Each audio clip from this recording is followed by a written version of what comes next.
Hey everyone, thank you for coming to the talk, and thanks Aviral for giving this talk. We would love to host you in person sometime soon, but we'll have it virtual this time.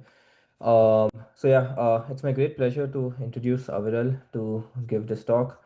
So Aviral is an assistant professor at the Computer Science and Machine Learning Department at CMU. He finished his PhD from UC Berkeley in 2023. His primary works have been largely on reinforcement learning, in offline RL, scaling up RL, and these days also on using RL for LLMs and on test time compute. Apart, he's also received a bunch of awards. He's been the Samsung AI Researcher of the Year award, the Schmidt Sciences Fellowship, and various Best Paper awards across various workshops and conferences in RL, LLMs, robotics, and iClear and ICML.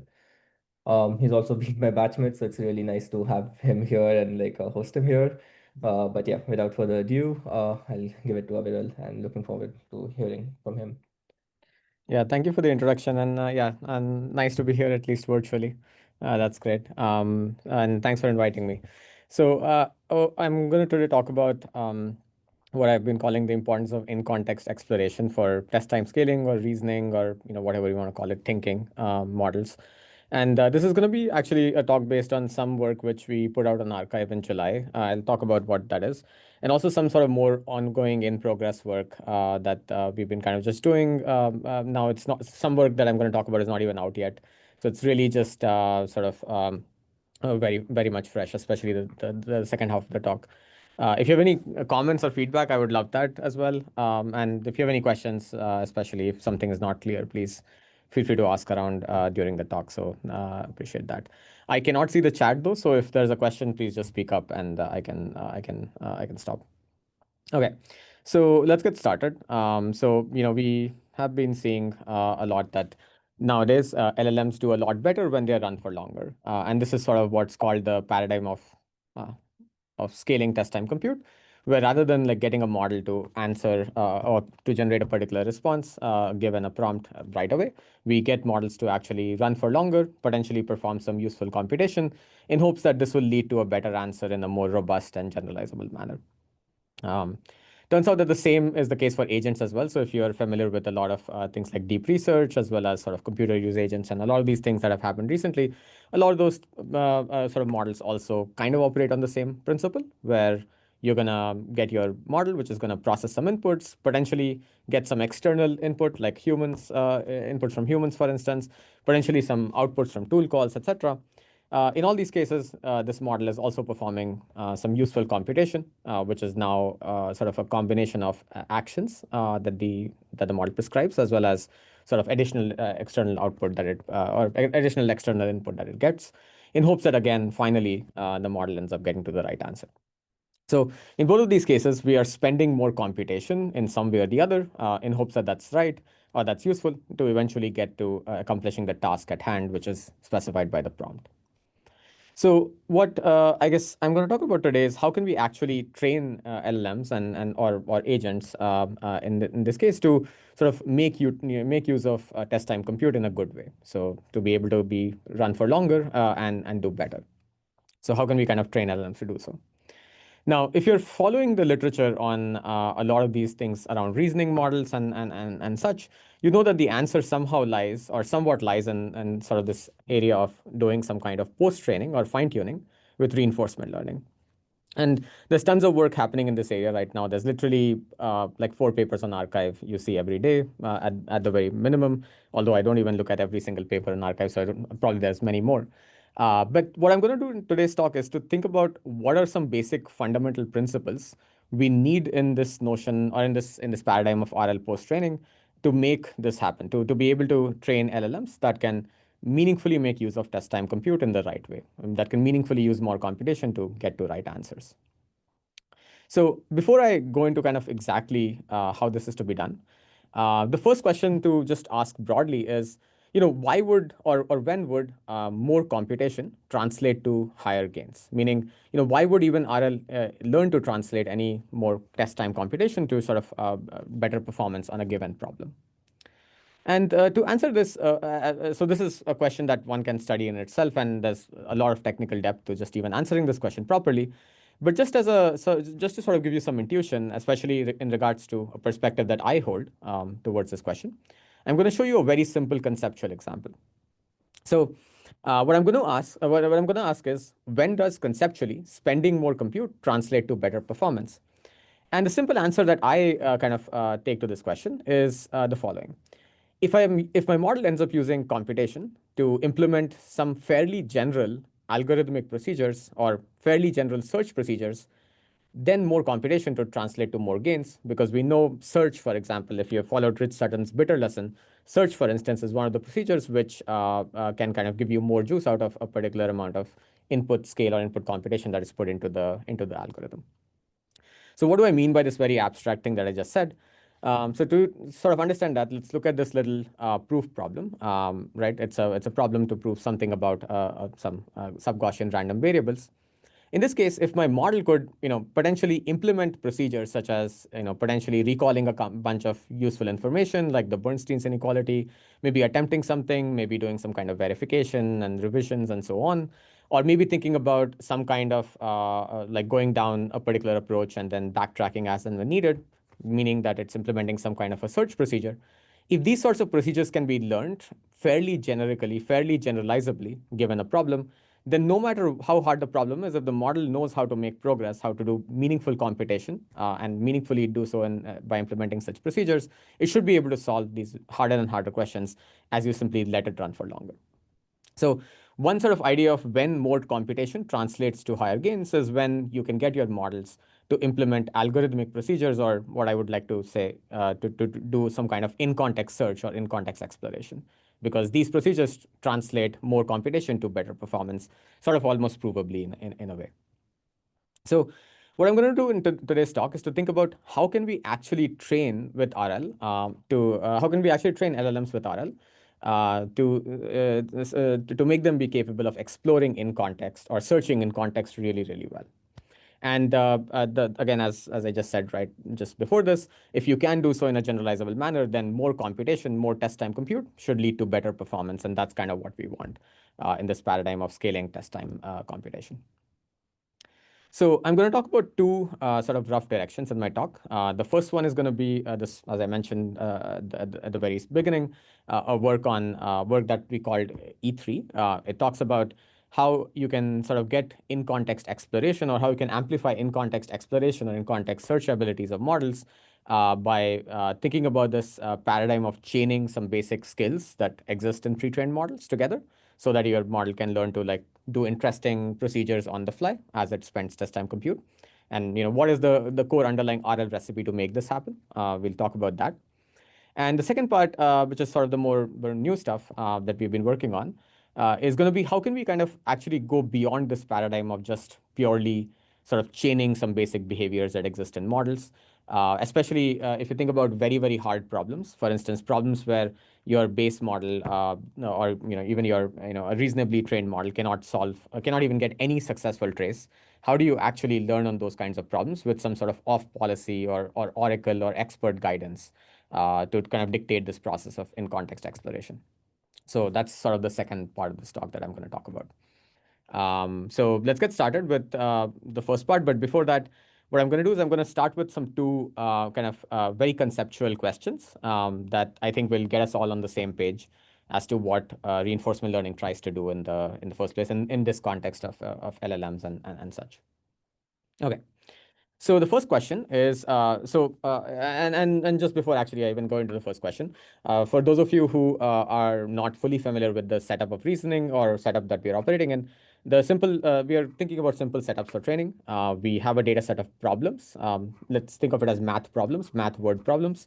A model can potentially generate a chain of thought on those problems, and it eventually ends up answering or producing a final answer. You usually specify these final answers in a particular sort of style or particular format. Like one common format is to put these inside the latex boxed function. And what we do is we kind of define some notion of correctness, which is defined based on just matching whether the output of the model's chain of thought, output obtained at the end of the model's chain of thought, matches some reference answer or not. If it does match, we say that the model succeeded at the question, at the problem. If it does not, then we say it failed. And if you think of it this way, then you can think of now using this correctness score, the 0, 1 correctness score, as some sort of a reward function. So you say you get a reward of +1 if the answer matches the desired reference answer. You get a reward of 0 if it does not match the answer. So there's nothing being looked upon in terms of what the model is doing in its chain of thought or how it's spending test compute. You're simply looking at the final answer. And that's the notion of your reward in this, at least for this particular talk. Okay. So the first question we can ask is, how can we actually maximize the reward in general? I mean, how can any algorithm maximize reward? So the first approach, from a very sort of conceptual level, is to just find a sequence of tokens or sequence of tokens in a COT that lead to the correct answer. So you can think of it as searching over some kind of a tree where you're just like producing a COT which just concatenates one token at a time, such that the final token that your model produces inside of that box is just the right answer overall. So this can be thought of as some way of kind of doing brute force sampling, where all you're doing is just like producing some sequence of tokens or aiming to produce some sequence of tokens that gets you to the right answer.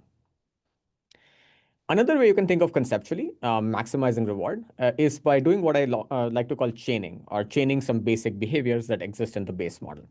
So remember that like in when we are post-training or fine-tuning models, we are starting off from a pre-trained model. A pre-trained model will have some useful behaviors inside of it. Like we know that a pre-trained model can produce a short piece of math calculation, can generate it reasonably well. It may not be able to solve a complex problem, but at least a small piece of computation is fine. It might be able to verify a small piece of numerical computation you're doing. It might be able to summarize things. It might be able to plan stuff, etc. And all of these are some basic behaviors that you can elicit from a base model by prompting it in some way. So one way to think about maximizing reward, or this approach two for maximizing reward, is to basically think of it as not searching for a sequence of tokens that gets to a right answer, but rather think of this problem as searching for a combination of these skills or behaviors that gets you towards the right answer eventually. So in this kind of mental model, you're actually doing exploration, or you're searching not over tokens per se, but over behaviors, which is sort of a higher level semantic space to search in. So one of the key insights, if you look at a lot of these reasoning models, it'll be very clear, is that chaining of some useful behaviors or chaining of these useful primitive skills is one particular way that you can learn fairly general algorithmic procedures that can give you this notion of in-context exploration. So what do I mean by this?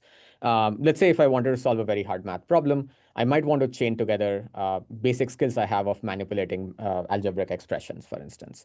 And in that case, I'm searching not over the space of just what's the next variable I want to write, but rather what's the next kind of primitive or approach that I want to apply to my problem to be able to simplify it. And if I do it this latter way, then I should be able to like take a very similar high-level strategy and apply it to other problems that help me solve them, although maybe I do that over spending many more tokens. So chaining is one of the ways to learn these in-context exploration procedures overall. Just a quick question, Viral. It's just on the definition of the skill that you are defining here. Like, is this predefined? Is it something That's that a you yeah. learn? Yeah, that's a great question. So actually, I'm not going to ever define the definition of a skill here. The reason why I'm not going to define it is because I think it's often very hard to disentangle these skills. I'm also going to not use this definition for devising any training method. Really, a lot of these things are just conceptual, high-level mental models for how do you think about what RL is doing, or how you can think about what RL is going to do. In a second, you can post hoc measure them. For example, you can just take a response from a model and chunk it into like some basic computational blocks that appear inside of that response. But you don't need to ever like define these things to be able to instantiate your method. You can use this to just like kind of validate whether your learning algorithm is doing something in a particular way, or use this as a mental model for understanding what's happening. But you never need to define this precisely for training, and that's kind of the nice thing about it. So this is really as I said, like a mental picture as opposed to a particular concrete algorithm.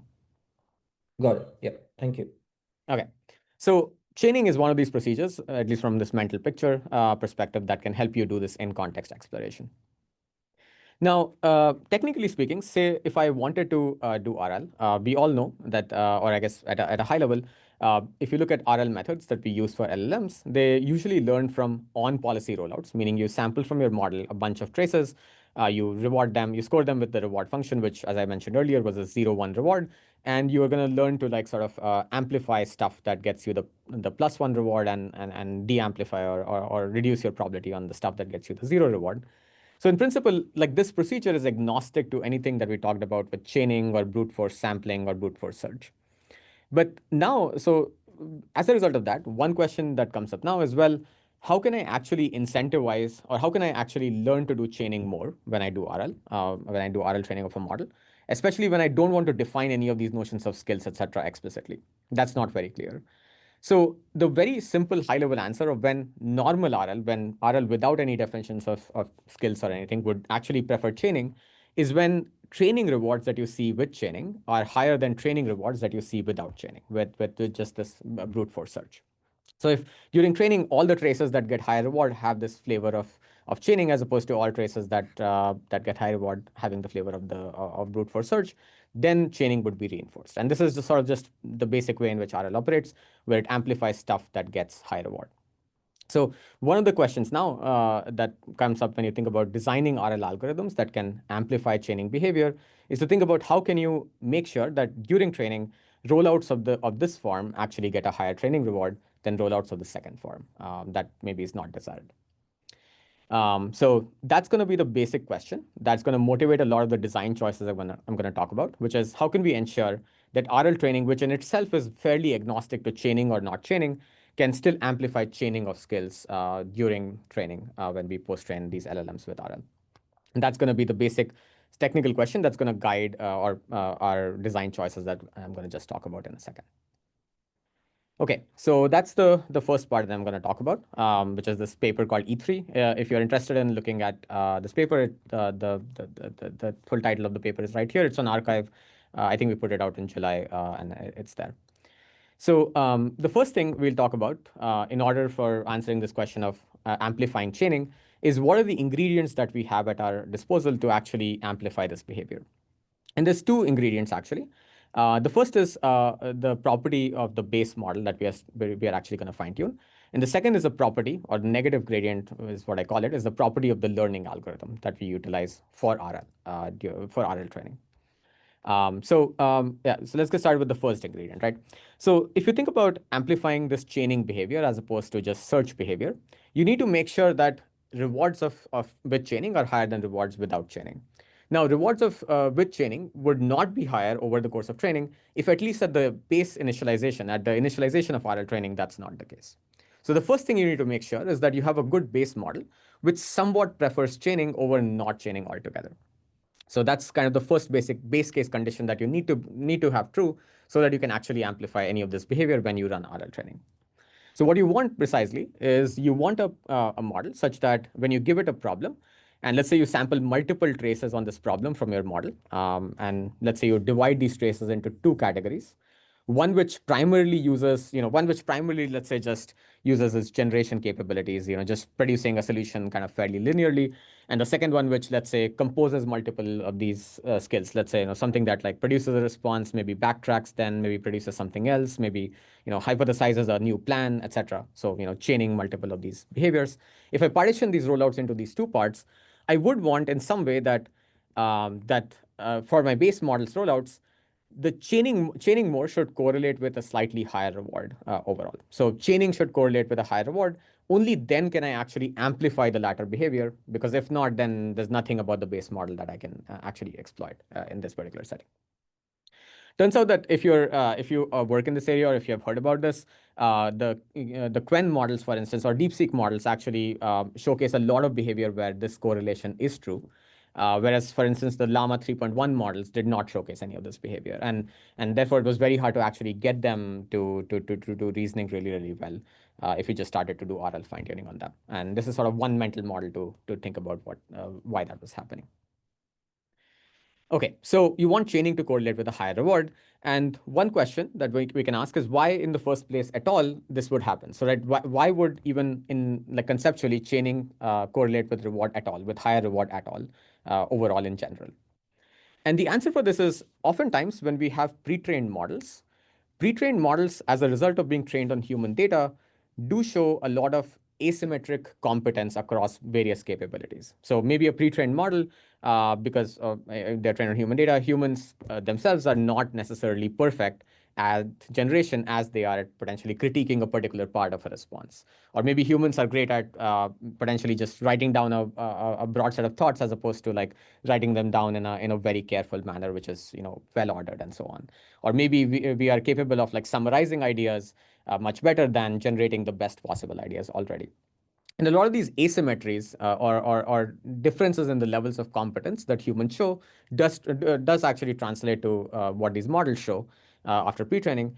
And as a result of this asymmetric competence, turns out that if you learn to chain these multiple skills together, you can actually benefit from them by sort of gaining information. Meaning, your model might be much better posed at solving a question if it tries to if it tries to self-verify itself and then reattempts the question, as opposed to just trying it one shot and tries to produce the answer. And this is a perspective that you can actually formalize. So you can think of this as sort of gaining information about the problem by simply doing more computation. And you can think of, especially if you're from an RL background, this actually is a lot similar to this area of what's called meta reinforcement learning, which is sort of meta learning and RL combined together. We wrote actually a blog post on this in earlier this year, which talks about how this question of utilizing test time compute or test time scaling overall is quite similar to the question of doing meta RL in a way. And this is sort of one of the connections there where like, combining different skills gives you more information that that makes you more suited at answering a question much better and much more reliably as opposed to not doing so. And that's why chaining would correlate with reward. And that's why all the connections to meta RL. So if you're interested, you should check out this blog post. I'm not going to actually talk about this in this talk because it's a whole talk in itself, actually. Okay, so how can we get such base models where training does correlate with reward? Current solutions for this include things like mid-training, which basically means you distill on a lot of synthetically generated reasoning traces. You could also do things like what DeepSeek called cold start, I think, in their paper, but I mean, I like to call it warm start. You can also get this sort of chaining correlating with reward type of behavior by training on the right set of problems. And I'm going to define what this right means later when I show you some results in our paper. But there's tons of these methods. The most common approach is mid-training. You train it on synthetic reasoning traces in some way. Okay, so turns out, so I'm going to show you one example of like how this manifests in performance. And this is going to be a very didactic task, which we created. And then I'll show you some actual math results in a couple of slides. So this didactic task is a task of actually uh, uh, like multiplying two n-digit numbers, where we are kind of trying to multiply these two n-digit numbers and running RL to like improve this capability of multiplication for a model. And we start from two base models. One is a model where this model is very much capable of verifying its own multiplication kind of intermediate steps, and the other is a model that is not capable of doing this at all. So there is no no benefit for base model one if it chooses to self-verify its own like calculations, because it cannot actually do anything with it. And for base model two, there is a lot of benefit in doing so. And we can do so because we can, in this didactic task, just train models to kind of have this asymmetry by just doing mid-training on a bunch of data. So this is kind of something that we decide in this case. So what you find is that when you have this asymmetrical competence between being able to verify your own computations really well, you find that the accuracy, which is in the green line here, as a function of number of steps of RL, which is on the x-axis, the accuracy actually goes up a lot faster or a lot higher. And you also find that the model learns to chain many of these verification steps inside of it. And we can detect it here because we do have like a regex style matching function that we use. So you see that the number of verifications actually goes up during RL training, which happens only when you have this asymmetry between generation and verification in your base model. And both of these are running the same RL algorithm, just the base model is different overall. So that's quite interesting because it tells you that you can exploit asymmetries with RL when your base model has such a thing, but your base model needs to have one such thing. Otherwise, you may not be able to. Okay, any questions here, actually? Okay, great. So that's the first bit where you also find accuracy is higher with more verifications overall. Now, the second step that comes up is how can you actually amplify this chaining behavior? So far what we have shown is that you can take base models where chaining kind of correlates with reward, and that will give you the base case that if I sample from the base model, more number of rollouts that actually get higher reward are the ones which will chain stuff, which will do in-context exploration in a way. The next question is, how can I make sure that this sort of bias of chaining keeps on persisting as I do RL training overall? It turns out that for this particular thing, a particular component of RL algorithms turns out to be the bigger factor. So to understand that component, let's actually just look at, from a very high level perspective, what RL does. So what RL typically does is it tries to find models, which we often like to denote as pi. So we are going to do max over pi. And we try to train this model pi to maximize the expected reward it gets on problems X from the training set and responses or these reasoning traces, Z's from the model itself. So you're trying to maximize expected reward under the model in this particular case. So if you write down the gradient of this objective, which is called the policy gradient or reinforced gradient, which is just nothing but taking the gradient of this objective with respect to the model pi, you'll see that it looks like the following, where you're going to have an expectation of a term. This term consists of two kind of subterms which are multiplied to each other. The first one is simply the gradient of the likelihood of the model's response with respect to the model's parameters, which is just the standard thing that you would do if you're even computing SFT, or even running SFT, for instance. And the second term is this advantage function, which you can think of as a scalar value that is a normalized or a centered form of the reward. So let's say you sampled multiple outputs for a given problem. You can center the reward on all those outputs by just taking R minus the mean reward on that problem, and that's the advantage value. That's sort of a rough enough understanding of what this is. Now, since this is a centered estimate, this value can take, the advantage can take positive and negative values both. When it takes positive values, this gradient looks a lot like sort of maximum likelihood gradient multiplied by a positive weight. So it's sort of like weighted maximum likelihood, which is a lot like sort of SFT in a way. So it's pretty much in a similar mechanism. Whereas the negative term, where advantage takes negative values, is sort of this weird thing which does not exist in any SFT style method. And I like to call it the negative gradient because it has the negative term as multiplicative factor on the likelihoods gradient.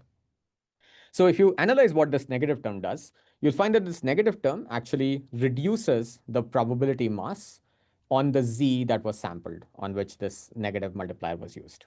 So it kind of pushes down the probability of incorrect traces under your under your current model pi overall. Now, this thing is interesting, and you can ask, well, what does this procedure actually accomplish, right? Because it's simply just pushing down some probability, but why is that useful?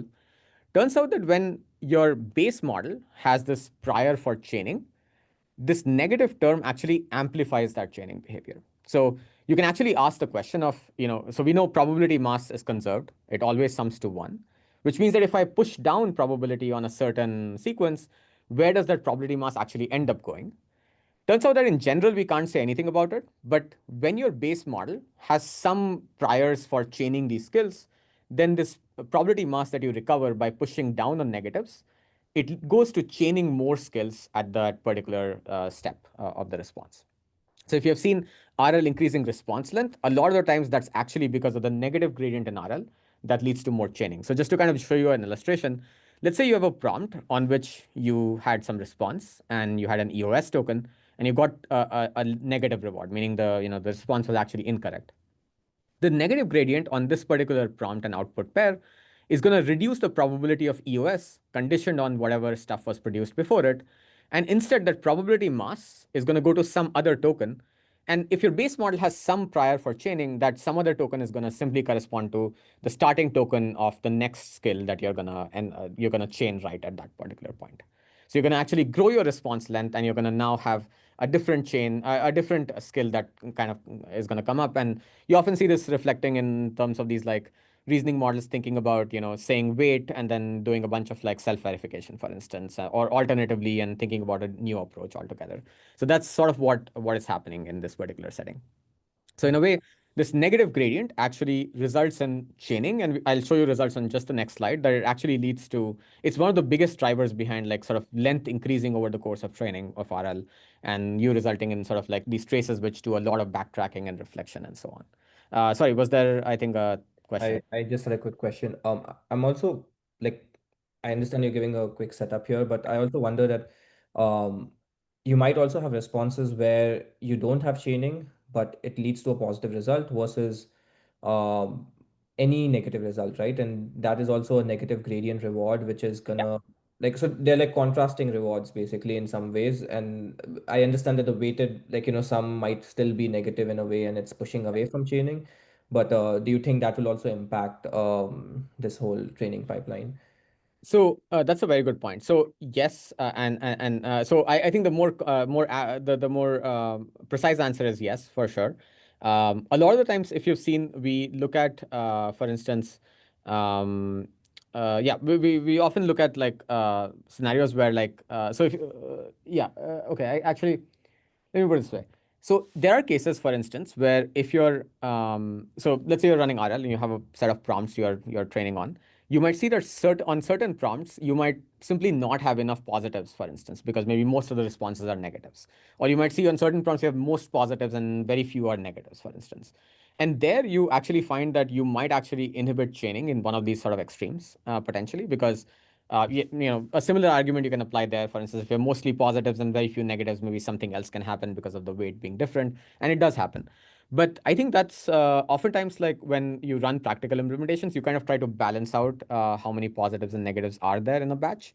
In fact, actually, one of my collaborators, I guess I'm not on that paper, but one of my collaborators, Rishabh Agarwal from Meta, he released a paper on like sort of trying to understand like scaling trends for RL, which came out, I think, yesterday or day before yesterday. That paper actually talks about some of these like tricks about balancing and stuff like that, for instance, and studies them systematically. When you apply those tricks, I think a lot of these behaviors sort of get, a lot of these edge cases sort of get reduced down a lot, and this general behavior of chaining comes up. So, but for a more precise answer, I think we can even write down and think about like all the possible cases you run into. But the general sort of majority behavior is actually this notion of chaining with the negative gradient. Yeah. Got it. And one quick other clarification question as well. In terms of just the reward modeling here, if you have two traces, one chained, one without chained, both of them do not lead to a positive result, do you still Yeah. give the chained one some positive reward, No, or no, they are no. both? It's just zero. I just yeah. So it's all based on correctness. There's no.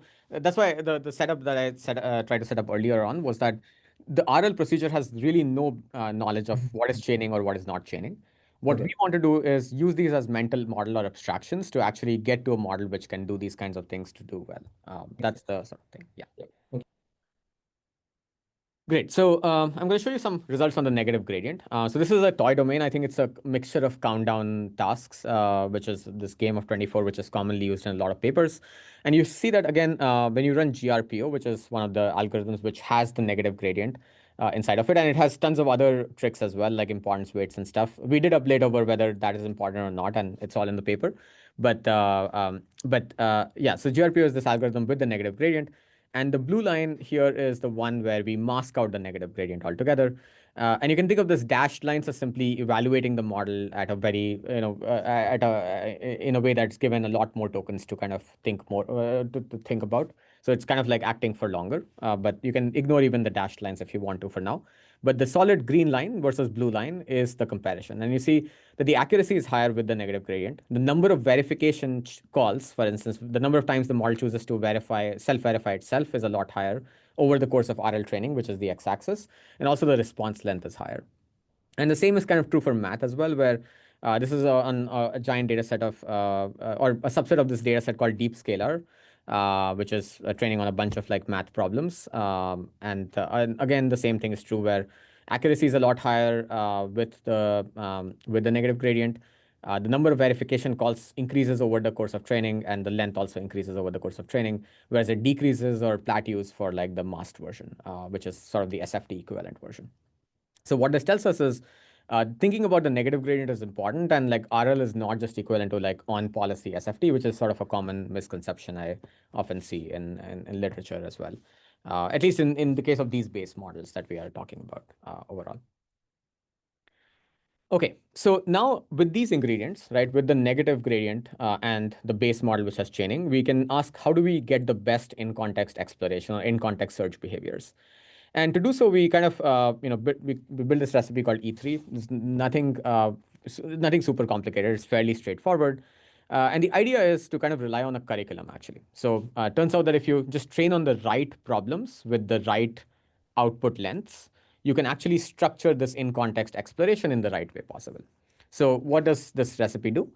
It trains on, so there's multiple stages here. The first stage of the recipe is to train on easy problems, meaning problems where the base model can kind of mostly get it right, very easily, and couple them with a small token budget, meaning we are giving the model not a lot of tokens to sort of search in, to explore in, to be able to get to the answer. And doing so actually mostly teaches the model some sort of basic skills and a little bit of chaining as well, but like not too much because this budget is not too high. So the budget, for example, in our experiments was 8K tokens, and we trained on an easier set of problems where the base model can already kind of get on an average an accuracy of like 0.3, meaning 30% of the rollouts on that question are kind of going to be correct. So on those easy questions, we are just training the model with a small budget. And then what we do is once we have such a model, we now train on harder problems or medium and hard problems with a larger token budget. So we increase the allowed test time budget that the model is allowed to explore in during the course of RL. And this actually leads the model to like chain more of these skills that it has learned, potentially also invoke some of the skills it had learned in stage one and chain them together and continue this process over time. So this stage actually just leads to like more training overall over the course of training. So you see that the length and number of verifications grow a lot more in the second stage of this particular recipe. You could also do a third stage, but we actually ran some experiments where we were trying to do things with the third stage, where the third stage output budget. So this output budget was 8K tokens at the first stage and 16K tokens for the second stage. We tried something at 24K, which was painfully slow in terms of wall clock time. And we saw some gain, but we didn't push too much on it because we couldn't run like a long run. We also tried something where we tried it at 32K, but then a lot of the base models we were looking at were not kind of long context trained enough at pre-training time to actually be capable of doing so. So in theory, nothing is stopping you from just running multiple stages of this curriculum, but we just ran two stages at 8 and 16K tokens on easy and medium plus hard problems. So this curriculum recipe actually kind of uses this mental model of like learning basic skills and learning to chain them together. And it gives you some very good results, actually. So we, on our computer at CMU, we actually trained a model, which was post-trained on top of the Quen 3 1.7b base model. And we called the model E3, and it's on Hugging Face, and you can find it. We evaluated it on, so we trained it on a broad mixture of math data sets, and we evaluated it on these two data sets called AME 2025 and HMMT 2025. These are two competitions from this year's versions of those competitions. These were supposed to be the least contaminated data sets or least contaminated problem sets for evaluating models, because you don't really, it's hard to ascertain that like anything from like a year ago, like even AME 2024 is not contaminated. It's hard to kind of ascertain that. So we only looked at these two benchmarks, which are from 2025. At least at the time when we were doing the work, this was fairly new. So we could kind of say that it was not very contaminated.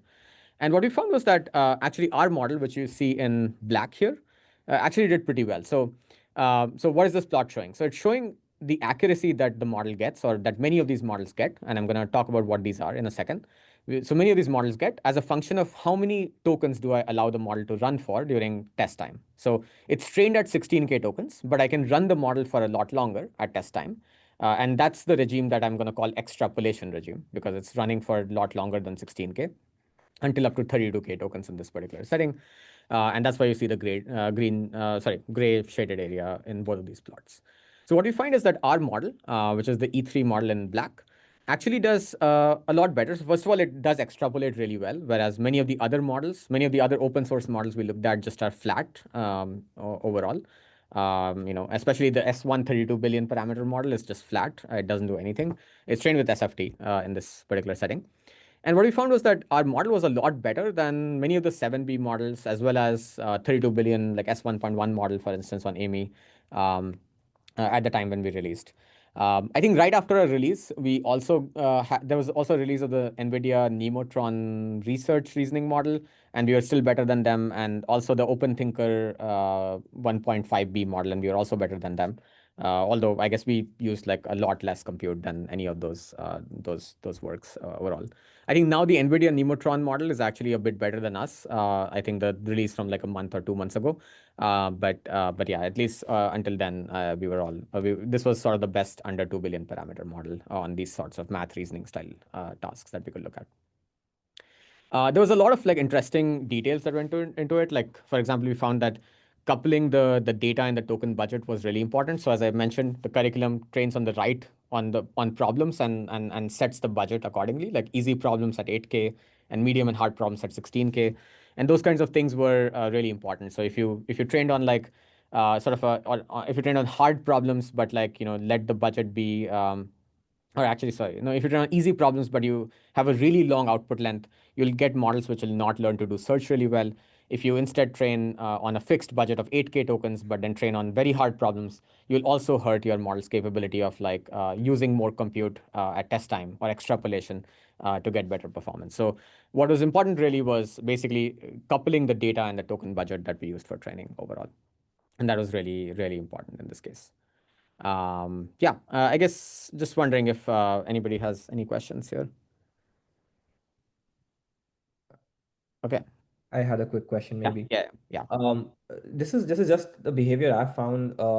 Not obviously I've not played around with E3, but like with the earlier DeepSeek models that Yeah. came in, and like um, I think their data strategy was different, but they would just manually insert some things to enforce more thinking and Yeah. So, yeah, that's a good point. So this like I think it's called budget forcing, where you would Mhm. like Yeah, just yeah. like enforce, for instance, weight. I don't have that plot here actually, but we have it in the paper. Turns out that if you learn to extrapolate in this way that we are doing, where we are not inserting any of those, this is just the model just naturally running after training for longer, when it decides to stop slash it hits the max budget. It does a lot better than like if you just manually insert those things. So we actually do show a comparison, and there was I think a paper at column, unless I'm misremembering, or an archive, a paper on like actually studying the role of budget forcing.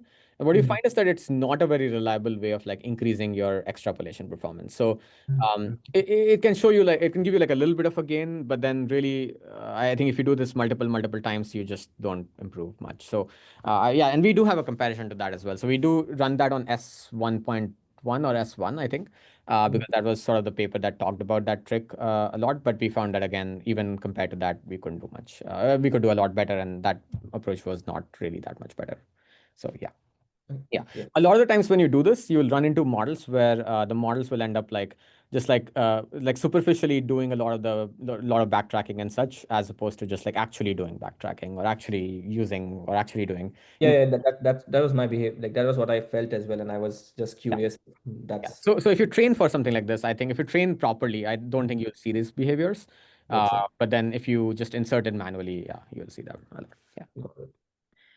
Okay, so I think you can also do this with agents actually, and I think I thought I would be like very much on time, but I think I'm running a little slow, so I'm gonna not talk about this bit. I just put it in here, but you can actually also do this with agents, where actually you instead of thinking about scaling the length of a response, you can scale the number of steps an agent interacts with the environment in.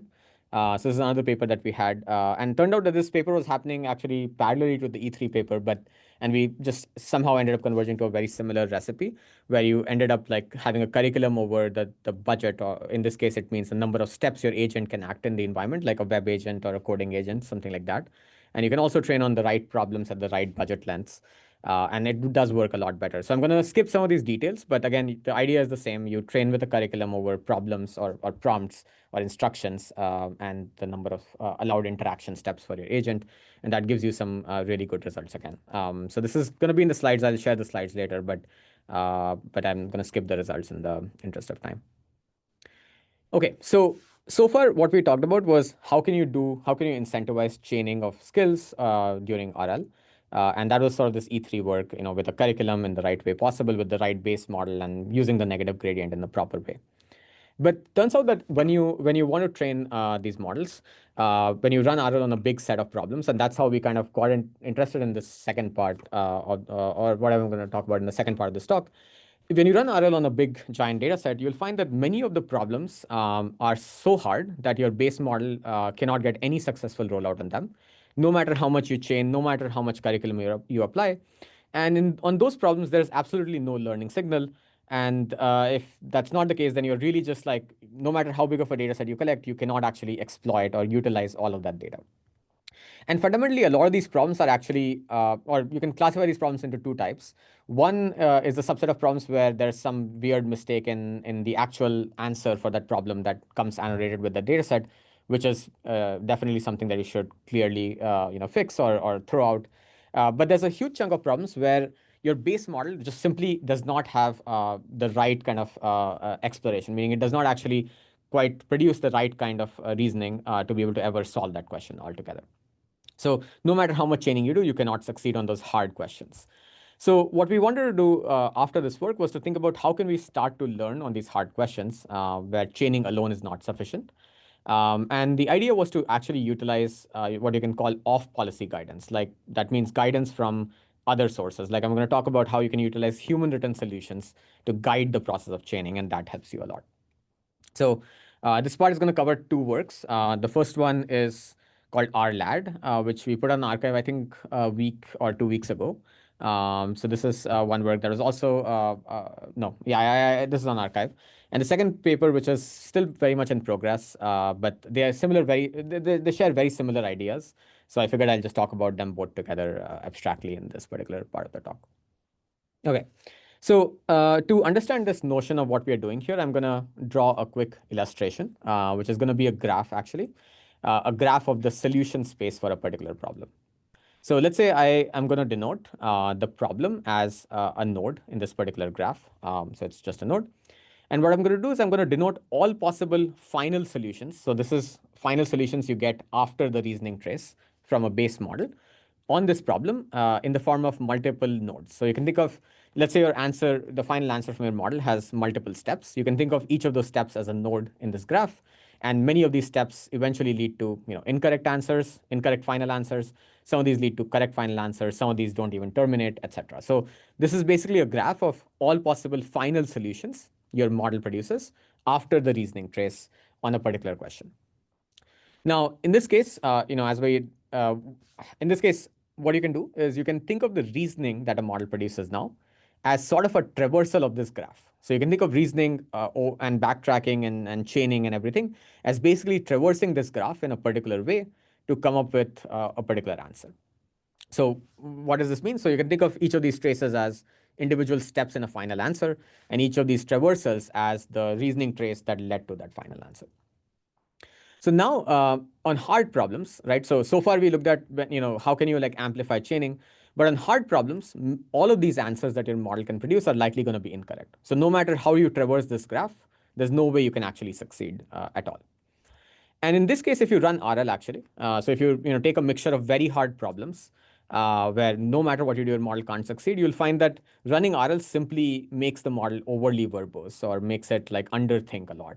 So this is related to what the question was before this, where you see models just like constantly do logic switches and they don't actually make any progress or actually succeed in any way towards attacking the problem that you gave it. So oftentimes, like on very hard problems, no matter what traversal you do, you're just going to chain excessively and not do anything clever on top of that problem. So to fix this, we try to do this thing of like guided chaining or off-policy guided chaining. And as I mentioned earlier, the idea is to simply use some notion of oracle data or off-policy data to guide this process of chaining. So the idea is very simple. Rather than getting a model to produce a reasoning trace, which is a traversal on this graph, we get a model that can now, rather than producing a reasoning trace on this graph, instead of doing so, it conditions on some guidance, which I'm going to denote as these orange nodes, and then does chaining on top of it. So you can think of this as I'm not just running RL on top of the prompt, I'm running RL on top of the prompt plus some guidance that comes from somewhere. It's not generated from the model necessarily, such that now conditioned on that, the model can do some regular chaining and learn from that data.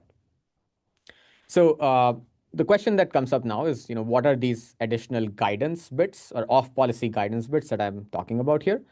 And what we did, the two works that I'm going to talk about actually Turns out again that utilize two different choices of this guidance, both of which are very similar in some sort of ideological sense, but actually have very different sort of properties downstream. So one notion of guidance that you can get for guiding the process of rollout generation in RL is actually what we call abstractions. So let's say you have a model, or let's say you have a family of models potentially, or maybe even a human on a human written solution on a particular problem. What you can do is you can construct this solution space graph from many of these models and the human solution on top of a particular problem. So think of it as I can query Gemini 2.5 Pro and generate like multiple candidate solutions for a problem. Some of them are incorrect, some of them are correct. I can query GPT-5, I can query a human, I can query my 1B model, my 7B model, etc. And I can generate a solution space graph from all of these off-policy solutions on top of this question. What I can do now is I can try to extract some useful patterns from this particular graph as well. So I can look at like the fact that, well, if I used a particular inequality, maybe I'm going to actually always fail because that's not the right approach. Or maybe if I utilize a particular trick, then I am always going to succeed because that's the right thing, etc. So I can try to look for these interesting patterns in the solution space graph generated from off-policy data that a bunch of sources gave to me in this case. What I can do now is I can actually now summarize these patterns into these particular high-level insights. And I'm going to show you a concrete example on the next slide, actually. But for now, you can think of this as just interesting lemmas or interesting procedures that I can get from a bunch of solutions to a particular problem. So I can summarize them and I can produce these nodes that I can now use to condition my training on. So just to kind of give you an example, let's say you have a question on number theory. A particular abstraction could just basically be a property of what in this case, the least common multiple means for a particular set of numbers. And what that statement means kind of formally, so that, and potentially an example of that, so that now when my model trains on top of this question, it can potentially utilize this idea in its particular solution trace. So for instance, in this case, for our model, we refer to the abstraction as a cheat sheet. So that's why you see the word cheat sheet appear here. But the model actually refers to this abstraction and does some computation that corresponds to whatever was being said here, and it's able to kind of succeed and learn from that in some way. So you can think of this as basically using some off-policy guidance, which is the abstraction, to kind of dictate the process of solution generation. You can also do some fancy things, like you can also train a model to actually produce these abstractions. So you can train a model that, given a question, can produce or can guess some of these orange nodes if you want to. So you can also do that. But in general, the idea is you're using some off-policy guidance to guide the model to the right region of the solution space and let the model do reasoning and chaining in that space overall in this particular setting.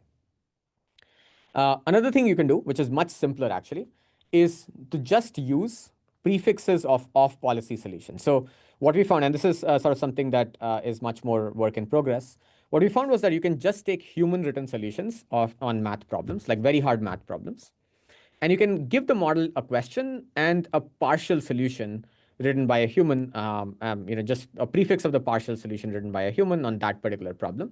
And you let the model continue to solve the problem from there. Turns out that just doing that actually teaches the model how to solve the entire question without even looking at the partial solution at all. And that's sort of interesting because a lot of the times for competition problems, for instance, or for a lot of our data sets, human solutions in some way or the other do come through pretty naturally that we can actually learn to exploit in this setting. So, so the key idea here is to just condition the process of RL rollout generation and learning on a lot of these guidance bits, which can come from various sources overall. So just to kind of give you a little bit of intuition for why any of this can work, actually. So remember that like here we are training a model with RL on not just prompts, but prompts plus guidance. And we are hoping that this can just somehow generalize to the prompt itself. That can teach the model how to solve this prompt, although the base model could not solve this prompt at all. So why can this transfer at all happen? Why can the model learn to solve a problem if I guide it, if I spoon feed it in a particular way? Turns out that if your base model has good instruction following capabilities, you can not just guide the model's rollout generation and reasoning traces and chaining in the right place of the solution space, But you can also ask it to reflect on this guidance and learn this guidance in its own reasoning trace. So, for instance, when we provide these solutions, these partial prefixes or these abstractions to models, we ask them to not just utilize the abstractions in the solution or in the reasoning that the model is going to generate, but we also ask it to sort of refer to the abstractions as needed, or we also ask it to sort of complete the solution from the given human prefix, but then also rework how the prefix was arrived at. And a lot of these things actually teach models how to kind of internalize these ideas present in this guidance, which now will kind of get reinforced. So if doing any of this results in a high reward trace, you're going to learn to associate to do the whole thing, the whole solution generation with the question, because all of that will be reinforced under the model. So if referring back to the guidance and learning to think about that results in a high reward, the model will learn to associate this whole entire good reasoning trace with the question, and that will allow it to solve the question without any guidance when I give it at test time. So there's some very nice transfer bit that happens here where the model learns to transfer its abilities with guidance into abilities without guidance, which is kind of what we want, but we could not get by just doing on policy rollouts from the model from scratch overall. Yeah, I was wondering if there's any question on this high level bit. I was also going quite fast in the interest of time, but I'm wondering if there's any question. Yes, can I ask a question? I think these two solutions about basically the idea of giving some tips Yeah, for the model during rollouts is really yeah, interesting. And we actually also tried this before, yeah, but there are some observations that we have that made us kind of give up the yeah. approach. We observed that a lot of times when we give partial solutions to the models, it usually pollutes the reasoning path of those rollouts. So That's yeah, either includes the answer in the original like beginning of the reasoning path, yeah. or if you give them like reasoning abstractions, it will cause an artificial setting where you set the start of the generation, and it kind of like creates this weird distribution that's not improving the model's performance later. That's a very good point. So I was going to actually talk about that. I was going to actually skip this, but since you brought it up, I should mention. So it turns out that you can get Oracle guidance in this manner, but in order to like utilize this guidance and improve the model's base capabilities, which is the question, we kind of needed to do a little bit of a thing where we could not provide any arbitrary guidance to the model. So we need to make sure that. So what I'm showing in this plot, for instance, is I'm showing every problem as a 2D, as a point on this 2D graph, where I'm plotting the pass set k of the model with this privileged guidance on the y-axis and pass set k of the problem without privileged guidance on the x-axis. What we found is that if your problem lies in a regime where providing this guidance makes the problem too easy for the model, then there is no way that this will actually transfer over to like improving the pass at k without privileged information, without guidance to the model. So what we had to do was to find the minimum amount of guidance, a minimum amount of abstractions that were that were good in just the right amount, such that the model could at least explore in the right area, and only condition on that during the course of training. And if we provided any more, then as you said, we saw the same thing. The model would just like, the privileged information would just make the model become too, basically not, it'll get the model to like not learn much at all. That's point one. Point two was that actually a lot of these things for us worked well when instruction following capabilities were really good for the model. So in a lot of our experiments, we actually were looking at 4 billion, like Qwen3 4B models. So first of all, the 1.7B model size could not do any of this. We looked at 4B models, and that also was not as good. We've been looking at 4B instruct models now, which are sort of these hybrid reasoning plus instruction following models. And those actually can follow through what instructions we give them. And that sort of is sort of the sweet spot for a lot of these things to work. So yeah, I'm happy to discuss more actually. I'd be curious to hear about your experience as well. But so far we've been just seeing like very surprisingly positive results, but happy to discuss more on that. But the idea is essentially you kind of need to get privileged information or guidance that does not make the problem too easy for you. It makes the problem just the right amount of easy such that you can avoid the no learning signal problem and still learn on top of that problems. So that's sort of one of the main things that we found. Yeah, thank you. Yeah, I'm also running quite late on time, so I'll just show you some two quick results, and I'll just stop on the talk. And happy to also go over this in the one-on-ones and stuff like that. So one of the results for this abstractions work that we found, which I find particularly very exciting, and you can check out, there's tons of more results in the paper actually, but I just find this one result very exciting, which is which is answering this question of, should I generate more abstractions or more solutions per abstraction? So given a rollout, for example, when I'm running RL, I can train on multiple abstractions and generate one solution for each of them, or I can train with one abstraction, generate many solutions on all of them, and I can do any of these things. Turns out that in this case, if you measure the accuracy of the model as a function of what ratio of abstractions to solutions you generate. So what I'm plotting here is I'm fixing the number of generations that I'm allowed from a model on the color bar that you see up here. So each line is a fixed number of generations from a model. And I'm varying on the x-axis the ratio of that computation I spent in generating more abstractions or more solutions conditioned on an abstraction. And what you find is that initially, like when you have very limited generation budget, it's a lot better to simply, for test performance, it's a lot better to just generate more solutions and fewer abstractions. So this line has a negative slope in this particular setting. So it's like these lines are all kind of like bending down and fairly negative. But as you increase the inference budget or compute budgets, you find that actually this line tilts to have a positive slope, meaning it's a lot better to generate more abstractions and lesser solutions per abstraction, because that kind of helps guide exploration in the right region of the space, especially when you have a higher compute budget. So what this tells you is that when chaining alone on policy cannot work, abstractions can still improve your performance. And this is an inference time plot, but then the same actually is true for RL training as well, because you're running sampling from your model and training on top of it. So that's like an interesting result that we found in the sense of like exploration on hard problems. What we also found is that for this prefixes approach, you can actually learn to solve new problems. So during training, you can plot the number of unsolved problems in your training set as a function of how many steps you're running RL with. And what you find is that if you use these prefixes of human solutions on the second plot and solutions from Gemini on the first plot, these are just two settings we investigated. You again find that while naive RL can at most solve 5% extra problems during the course of RL training, compared to what the base model can solve. If you condition on these human prefixes or Gemini prefixes, you can solve a lot more problems over the course of training. So you're able to derive signal on a lot of these problems, and this is all measured without any guidance. So you're training with guidance, but these statistics are measured without any guidance, and that's kind of quite interesting. So again, off-policy prefixes of some sort can help you a lot in this setting. And this is still work in progress, so we hope to put out something in a couple of weeks. But yeah, we are running a couple of more experiments and trying to scale up things a little bit more. But this is all with the 4B instruct model now. Yeah, that's basically all for my talk. I think I'm sorry for going over time, but the key kind of takeaways are chaining is one of these abstractions or mental models that helps you think about how to implement in-context procedures or in-context search procedures. And we know search kind of scales with compute. So if you do in-context search, you should be able to really use more test time compute for doing better and better, which is one of the sort of desired kind of desiderata that we would want from an RL training procedure for reasoning. We talked about how you can amplify chaining by training with a curriculum that couples data and token budgets, and you do actual RL training and not just SFT of some sort, and you use the right base model in here.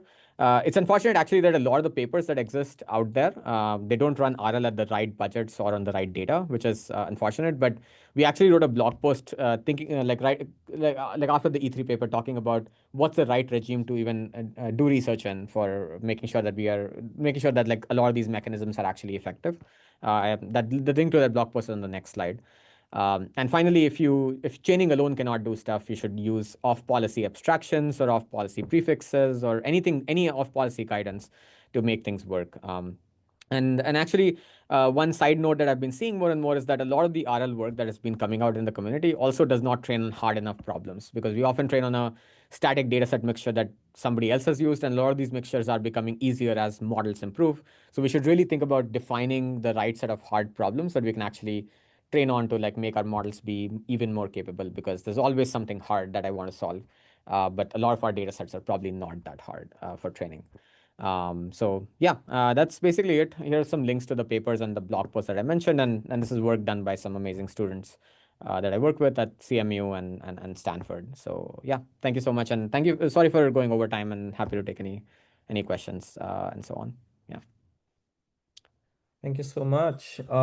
Let's just give a quick round of applause for Aviral. Thank you for the talk. We are a bit over time. We'll just take one quick question, and I'll give a quick 5 minute break to Aviral, and then we can start the chat at 3:15, maybe. Yeah. So one quick question. Anybody wants to go up?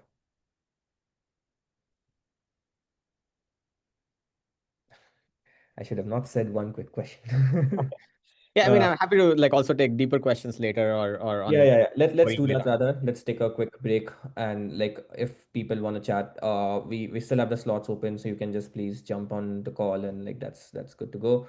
We'll have the first two chats until 4 o'clock, and then the next two chats from 5 to 6. Um, so yeah, let's yeah thank the speaker again, and Thank you. we'll Yeah. break up for a quick 5 minutes and get back on 3:15 for the student chats. Yeah. Thank you. Okay, I'll be back. I'll just get some water and be